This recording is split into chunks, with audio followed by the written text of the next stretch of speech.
It's time to sit back, relax, and listen to Change Your Attitude, Change Your Life.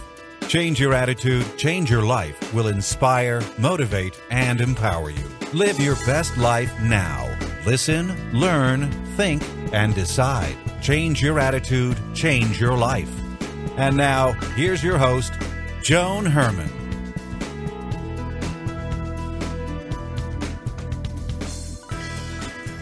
Welcome to Change Your Attitude, Change Your Life. You're listening to us in your neighborhood from coast to coast and around the world. Thanks for tuning in. I'm Joan Herman, author, speaker, and your host. Change Your Attitude, Change Your Life brings you interviews with some of the most inspirational and influential people in the world. It's our goal to educate and empower you so you can live your best life now. Thank you for taking time for yourself, and thank you for letting us be a part of your life. We have another great show for you today.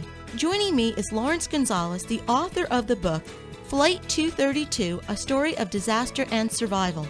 He's here today to talk about the Sioux City, Iowa plane crash and to share stories of heroism and triumph in the face of death. Laurence is also the author of Surviving Survival and the bestseller Deep Survival, Who Lives, Who Dies, and Why. Welcome, Laurence. Thanks for joining us today. Thank you for having me, John.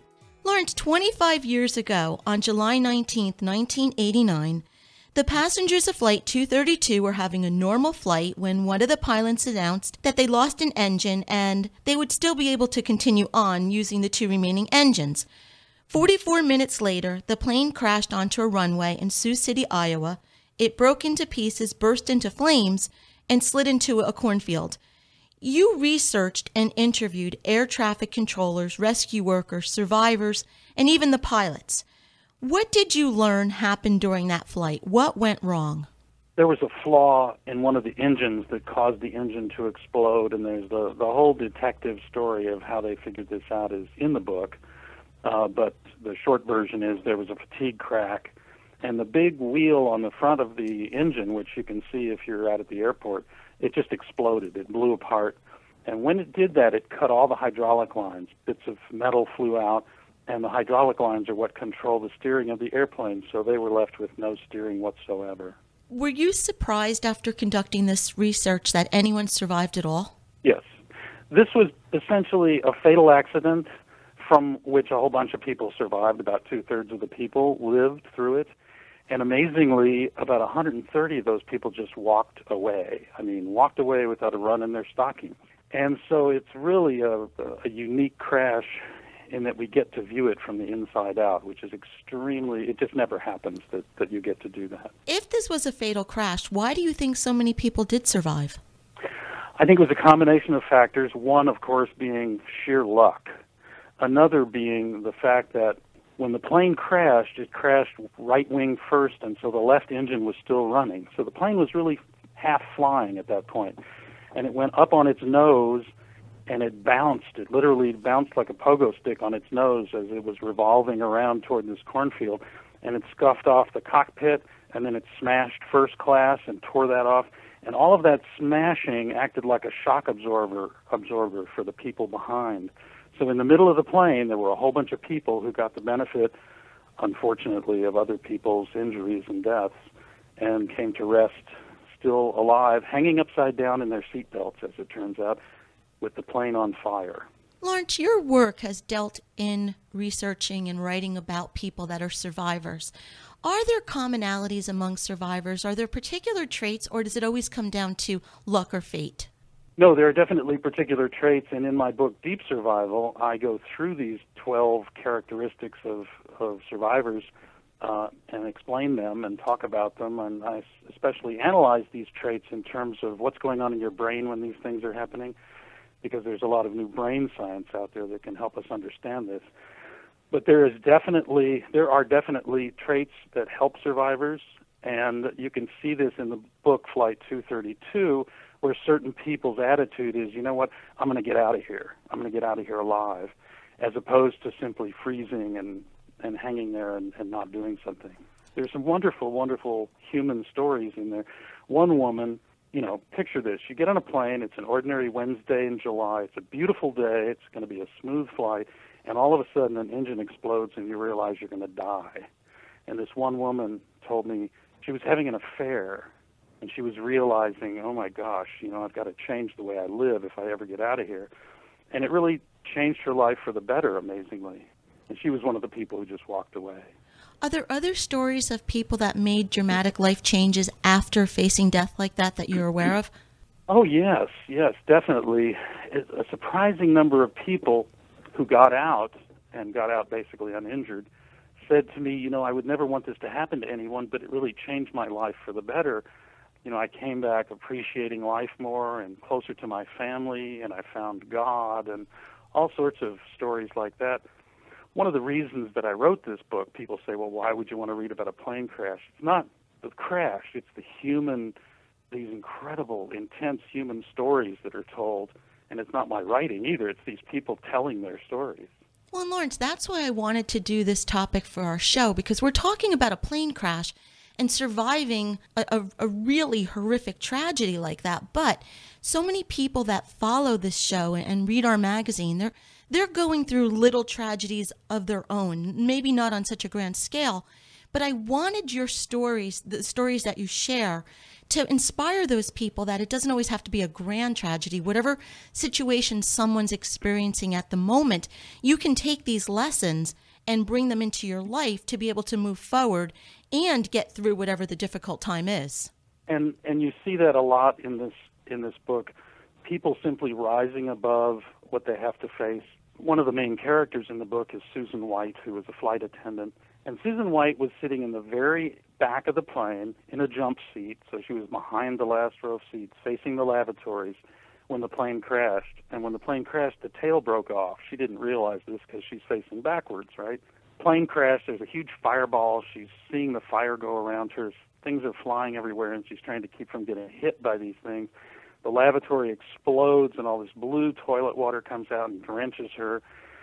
And her mind is racing, thinking like, oh my God, how many people went to the bathroom there today, and crazy thoughts. And finally it all comes to a stop, and she's going to turn around to help her passengers.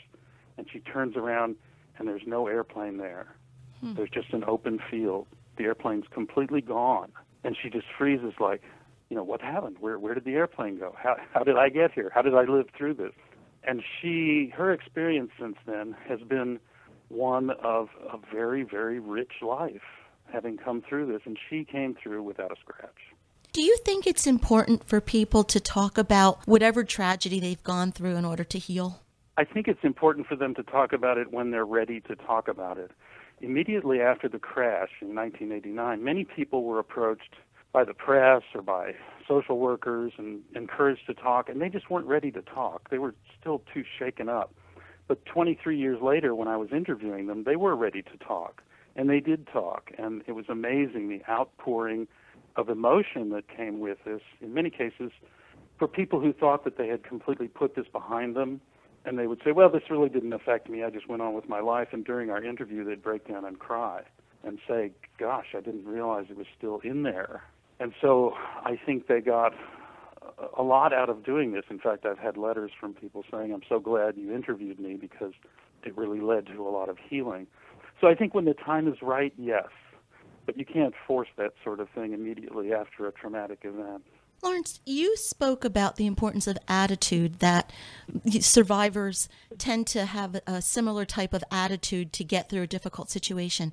Can you just share a couple of other commonalities that you've learned from your research? So if someone's listening right now, there's something that they can start to work on to help them get through a difficult time. So some psychologists kind of categorize people into two groups. One group is what they call an internal locus of control, and the other group has what's called an external locus of control. The external people kind of view the world as happening to them. Bad things happen to me, this happened to me, that happened to me. Internal people tend to view the world as something that they are doing. So they will say, well, I stepped on that crack and I tripped and I hurt myself, I've got to be more careful, instead of saying, that crack tripped me and I'm going to sue you. So people who have an internal locus of control tend to believe that the world is manageable and that they can do things and be effective, and they tend to make better survivors. And so, if you're stuck in a traffic jam on the way to work, Are you pounding on the steering wheel and screaming at the other drivers, or are you saying, well, this is city life, I'm in a traffic jam, I'm just going to, listen to the radio or learn Spanish or whatever. You become adaptable. And so if we learn to be adaptable and to remain calm in the face of the little things that bother us every day, then when the big thing happens, we'll be much more prepared to deal with it. Laurence, from your work, what have you learned about the human spirit? The human spirit is unbelievable. It's indefatigable. The things that people do in the crash in Flight 232 to help each other and to help themselves are truly remarkable. There was one guy in the back of the plane which was completely on fire, and he, like everyone else, was hanging upside down in his seatbelt, and he popped his seatbelt, and he couldn't tell where he was. He couldn't see anything except down to his left, about 5 feet away, there was a wall of flame, and he thought, well, I'd rather be burned and live through this than just die from smoke inhalation, and where there's fire, there's oxygen. And so he ran toward the wall of flame, and he jumped through it. And as he jumped through, he came out into bright sunlight on the runway, completely unscathed. He had a little burn on his little finger, and that was it. There's a businessman in a suit and tie standing on the runway, having jumped through a wall of fire, and he just walks away. He's perfectly okay.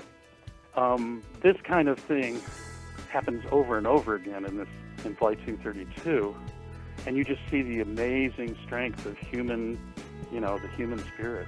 The book is Flight 232, A Story of Disaster and Survival by Laurence Gonzalez. Laurence, if our listeners would like to get more information about you and your work, where can they go? Flight232.com, flight232.com. Laurence, thank you so much for joining us today. This book shares amazing stories of survival and teaches us very important lessons about the human spirit. Thank you. We'll be right back.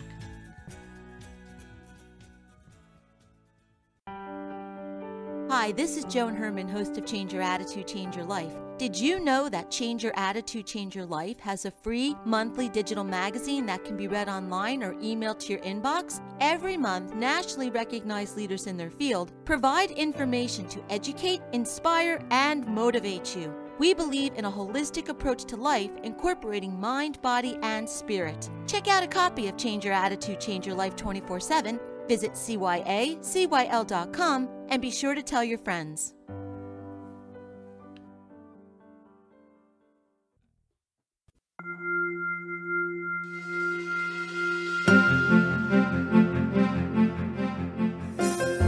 We all want to live happy, productive lives, but sometimes we just need a little help. Our Coach on Call experts provide strategies to help you live your best life now. Joining me today is Karen Chow, a national communications and presentation expert, success stylist, media personality, and sought-after speaker and thought leader. Karen is an author and the owner of Take a Bow Presentations, a company that helps entrepreneurs, authors, and other experts hone their speaking, presentation, and leadership prowess. Welcome, Karen. Thanks for joining us today. Thank you for having me, Joan. Karen, today we're going to talk about the Ancient Art of Nothingness, and this is part 1 of your Soul series. So what does the Ancient Art of Nothingness mean, and how does it apply to modern day communications?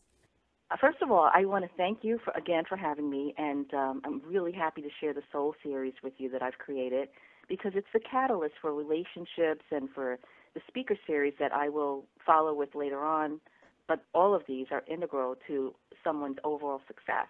Okay, so let's start from how the Ancient Art of Nothingness applies to modern-day communications. You see, before words were born, humans needed a way to convey their thoughts, their feelings, emotions, and sensations, their wants, their needs, and desires, and that gave way to facial expressions and body language.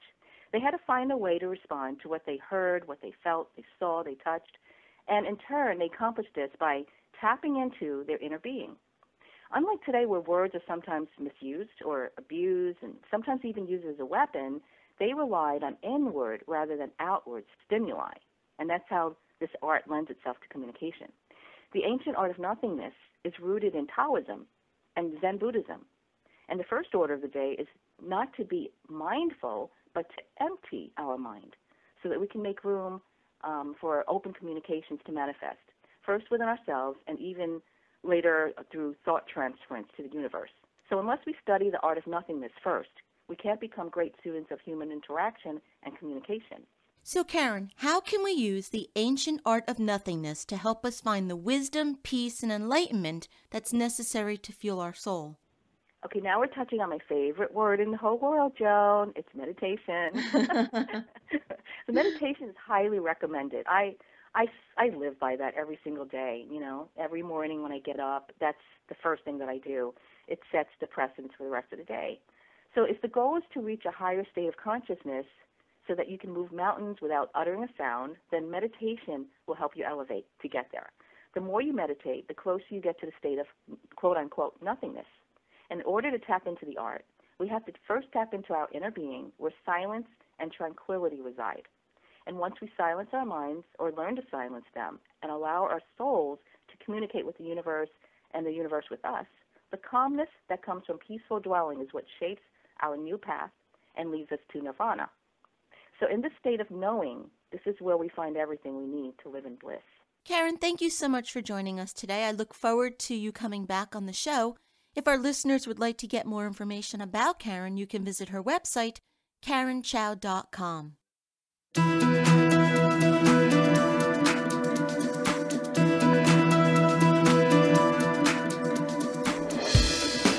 Thank you for joining us today. We hope you found the show informative. At Change Your Attitude, Change Your Life, we believe that knowledge is power. Take what you've learned, apply it, and live your best life now. Remember that the information provided are the opinions of our guests and should never replace the advice of a professional who knows your personal situation. If you'd like more information, visit our website, CYACYL.com. That stands for Change Your Attitude, Change Your Life. While on the site, listen to past shows on demand, read the digital magazine, take part in the book club, and be sure to follow the show on Facebook and Twitter.